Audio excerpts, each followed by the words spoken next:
Hello and welcome to Daily Dose Radio, a 5-minute-a-day podcast studying the Psalms verse by verse, recorded here in the dining room of the Bible Bistro, located in Sharonville, Ohio.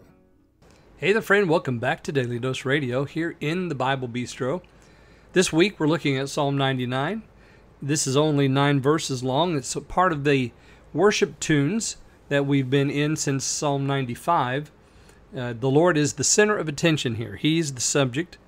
And today we're going to talk about God's holiness. Actually, that's the theme for the entire week. I don't know that we'll hit that today, but we will be talking about that all this week. Because holiness is actually described for us here.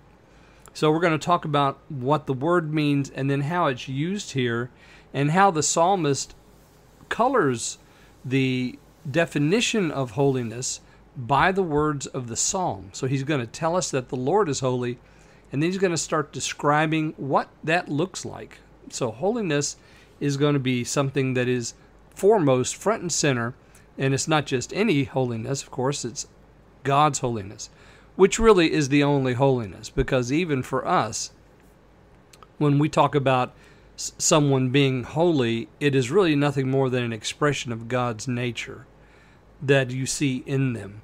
So there's only one thing that's holy, and that's the Lord. Now, we use the word holy in lots of different ways, and we'll see that here too in the psalm, the way that holy is applied to different aspects of the Lord.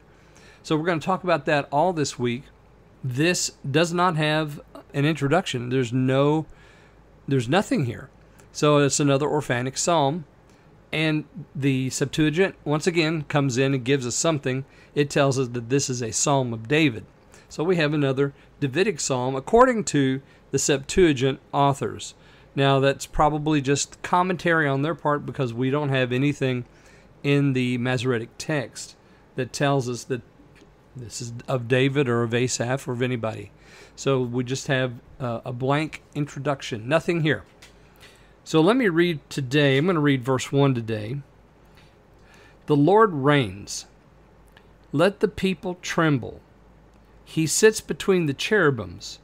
Let the earth be moved. So the Lord reigns. So again, this is about Him. And as I've said, since Psalm 95, we've been in this little series of psalms about the Lord's greatness, His worship. There's always a call for us to exalt Him, to praise Him, to sing to Him, to worship before Him, to bow before Him. And this psalm is no different. We have all of that here. You notice in the first verse, the Lord reigns, and if you're looking at a King James text, you have a hard stop there. You have a semicolon. It's not a hard stop, but it's hard, it's firm. Let's call it that. It's a very firm stop. Let the people tremble. So, considering the fact that He reigns, how are we to respond? Tremble. He sits between the cherubims. Let the earth be moved.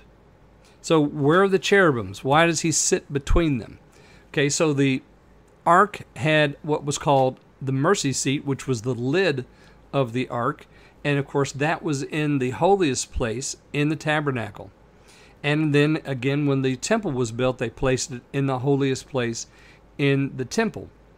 And on that box, that gold-covered box, it was ornate. It was designed by the Lord and executed by Moses and his craftsmen.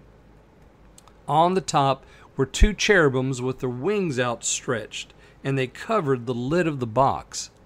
And so when it says He sits between the cherubims, that was symbolic because they believed, or they symbolized the fact that when the high priest went in before the Lord in the holiest place every year, of course the Lord met him there, and He met him between the cherubims. That is, He was there between those 2 stylized angels on the top of the box, of the top of the ark, which is called the mercy seat.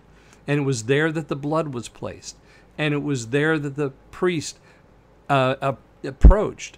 So when it says He sits between the cherubims, that's just placing worship in its proper context. He sits there in the place of mercy, and we come before Him. So we come trembling and we come, like the earth, moved because the Lord is seated. He's ready. He's ready for you to come before Him, ladies and gentlemen.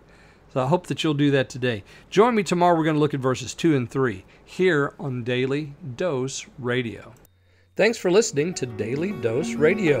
For more fresh and delicious Bible studies, podcasts, books, and more, check out the Bible Bistro online and on YouTube. Join me again next time for Daily Dose Radio.